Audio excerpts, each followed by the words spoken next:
Avant de réaliser les constructions graphiques sur la feuille qui est présente ici, hein, on commence donc par faire le graphe de liaison et le graphe des inconnus. Donc je vais avoir ici le solide 1 qui est mon bâti. Du solide 1, je vais au solide 4. Du solide 4, je peux aller au solide 3. Alors ici, je vais mettre un pivot DZ, pivot CZ. De 3, je vais à 2 avec une pivot AZ.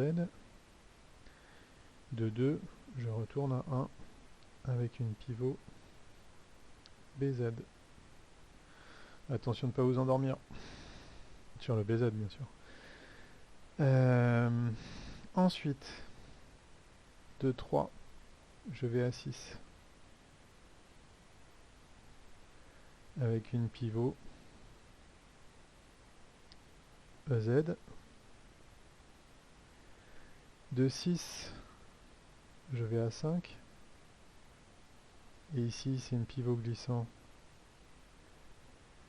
Alors, comme le système se déforme, attention de ne pas dire de se précipiter, de dire que c'est une pivot glissant d'axe Y, tel que le schéma nous la présente ici. Puisque mon système est susceptible de se déformer comme ceci, il est possible, en fonction des longueurs, que l'orientation change. Donc ici, ce serait plus prudent de dire d'axe Y56, avec Y56 qui est défini comment dire, l'axe du vérin.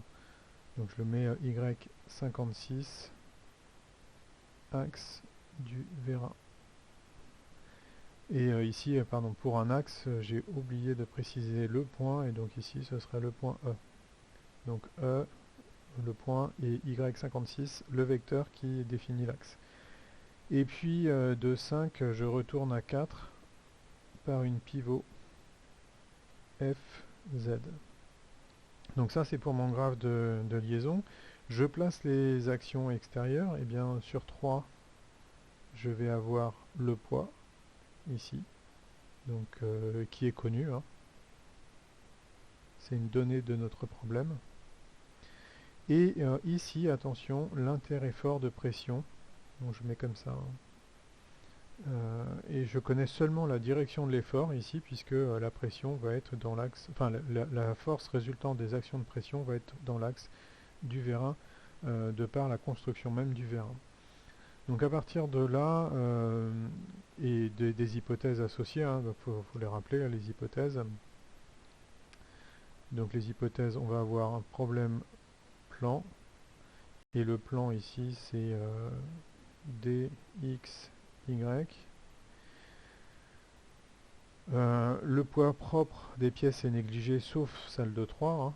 Donc poids des pièces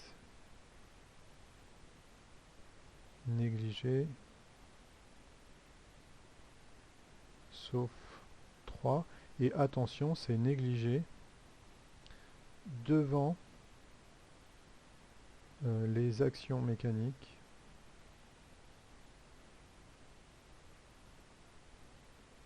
des liaisons présentes. Enfin, des actions mécaniques au sein des liaisons, donc les actions mécaniques transmissibles. Après, bien sûr, on a les liaisons parfaites, hein.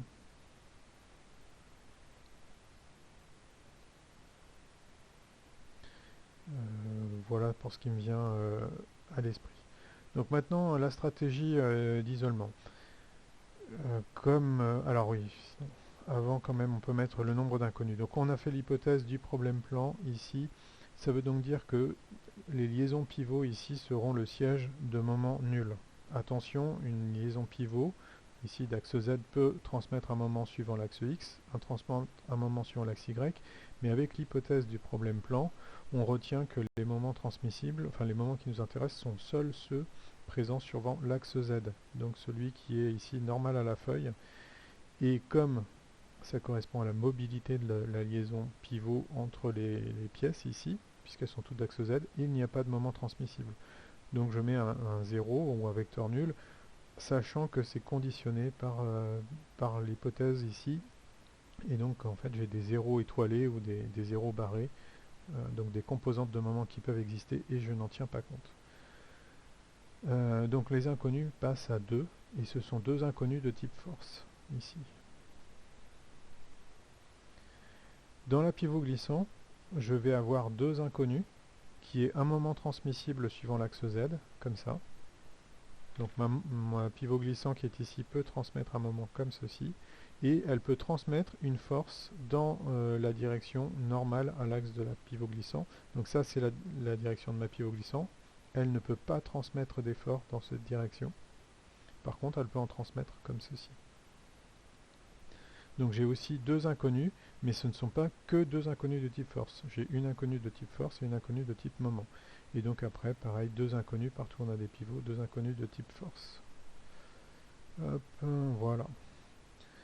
Et dans ce graphe de liaison, où en m'aidant de mon schéma cinématique, en fait, je constate que si j'isole ce solide, il va être en équilibre statique sous l'action de deux forces, qui sont en fait les actions mécaniques transmissibles des liaisons pivots qui sont là et là. Et j'ai intérêt à m'en servir pour ma résolution, parce que je vais obtenir une information de direction. Donc comme d'habitude, on commence par dire ce que l'on isole, et ici on isole le solide 2 tout seul. Après avoir dit ce qu'on isolait, on fait le bilan des actions mécaniques extérieures A2, au solide qu'on vient d'isoler, et donc j'ai en B, et là je vais pouvoir mettre l'action B de 1 sur 2, MB égale moment nul. Alors attention, c'est le MB, c'est toujours rapporté à l'astérisque qui est ici, et en A, je vais avoir l'action de 3 sur 2. Je vous rappelle, on a isolé 2, donc toutes les actions sont sur 2. Et MA, qui est égal au moment nul, également ici et sous les mêmes conditions, puisque ce sont des liaisons pivots. Si en A et en B, on avait des rotules, ce serait également vrai dans l'espace. Je n'aurais pas besoin de mettre cette condition de problème plan. Donc à partir de là, je peux faire une conclusion. Et ma conclusion, c'est solide en équilibre statique sous l'action de deux glisseurs. Donc delta de B de 1 sur 2 égale delta de A de 3 sur 2 égale la droite AB. Donc je vous rappelle que delta, dans ma notation ici, delta entre parenthèses B de 1 sur 2 et delta entre parenthèses A de 3 sur 2, c'est pour dire la direction ou la droite support de l'effort. Et ça donne mon information de direction. Donc attention, quand vous faites votre conclusion, vous devez arriver à l'information de direction et la donner. Et donc l'information de direction ici, c'est la droite AB. Attention également, dans la configuration que l'on a, on peut penser que AB est porté par l'axe X, mais je vous rappelle que le système est mobile, et donc la direction AB est susceptible de changer de direction. Je vais prendre les mêmes couleurs, ce sera plus judicieux. Donc quand mon système ici se met en mouvement, je peux avoir une orientation AB qui ne sera plus alignée avec l'axe X.